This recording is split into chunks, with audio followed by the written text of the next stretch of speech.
You know, they got a saying in the city. You're never really untouchable until you're dead. I always knew burning the candle from both ends would put me in the ground sooner or later. The thing is, I always figured being dead would be the end of my problems.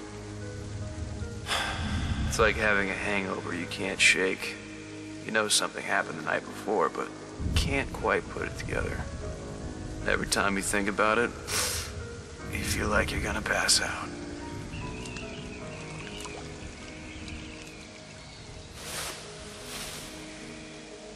Huh.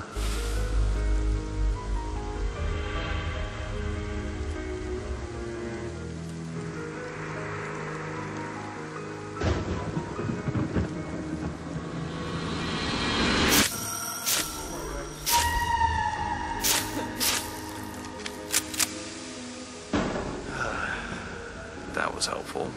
A few more of those, I might as well close the case on this one. On the other hand, clearly I'm not that lucky.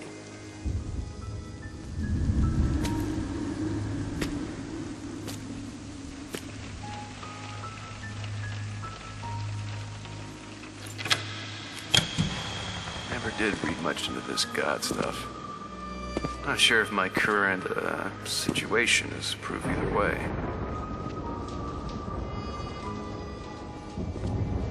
At this point, couldn't hurt.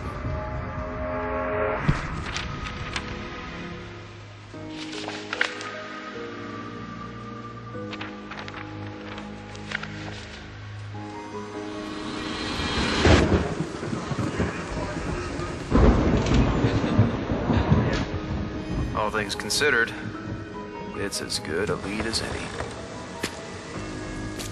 I get the feeling this is going to be a long night.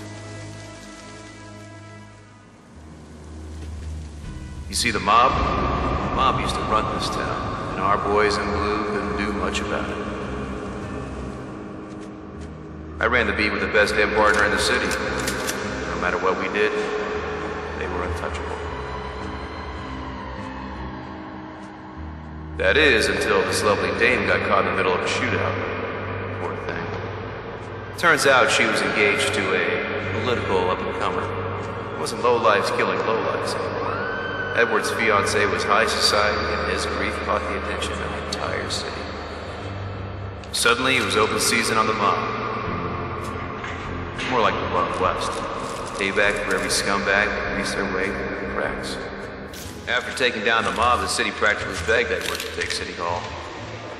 Don't know why we even bothered counting the votes when the city's preeminent savior was on the damn ballot. He called me a war hero, can you believe that? The press ate it all up. All I could do was smile like an idiot and nod my head. I'll be honest, it was hard not to like the guy after that. Eddie was a good man, somehow above all the bullshit. One of the few pleasant individuals in otherwise snake-fed, self-righteous, entitled wasps. All due respect, of course.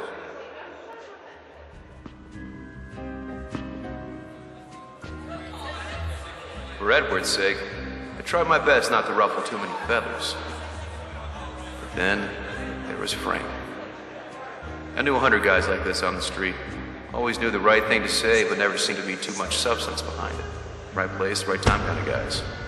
And Frank found himself riding Edward's coattails all the way up to the deputy mayor. Kitty Sternwood. She had the looks and the last name to do whatever she wanted. I had no business talking to a girl like that, but I was too drunk to know any better or care for that matter. I'd be lying if I said I was a gentleman that night. She was something else. The only problem was, she was seeing someone else. Edwards.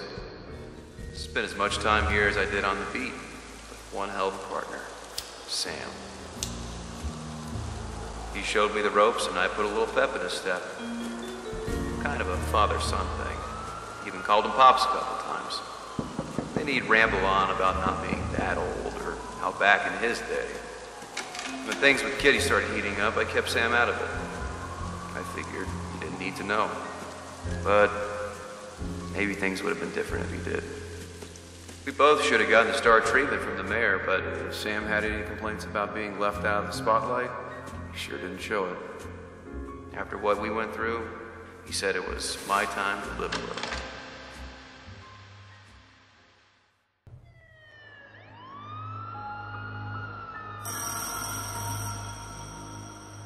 Never phoned in with good news on the other end.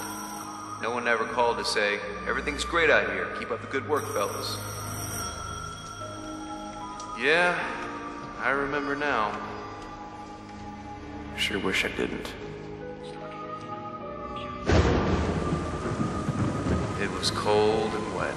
The morning that poor fella damn near tripped over the mayor's crumpled body. The most beloved man in the city had been tossed from a rooftop like garbage. And the people wanted justice.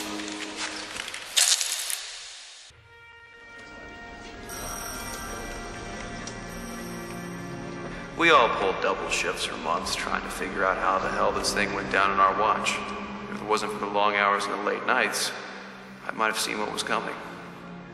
Suspect? Look, I'm no hero, but I'm not going to sit back and be called a criminal.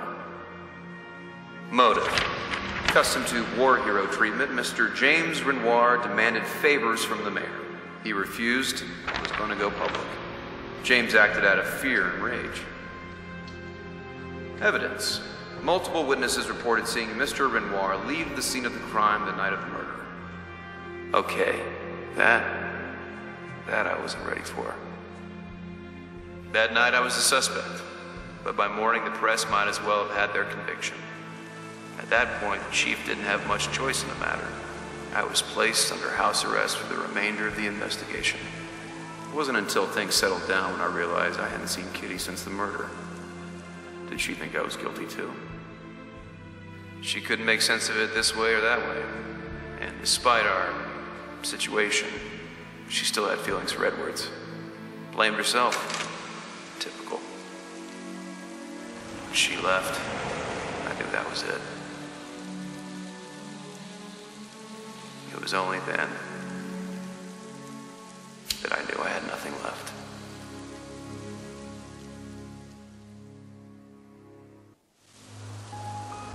I'd be stupid not to see it was a setup, but I didn't have enough to piece everything together. I had to be out there, doing real casework that ends with the right suspect. With Edwards gone, Frank stepped in as deputy mayor, vowing to continue Edwards' work. Bastard played the sympathy string, and the whole city stepped to it. I couldn't just do nothing and hope for the best. I'd rather take my chances and bet on me. What the hell? If I was caught, you could bet I was going to get some straight answers before he called it in. Sam always warned me about biting off more than I can chew.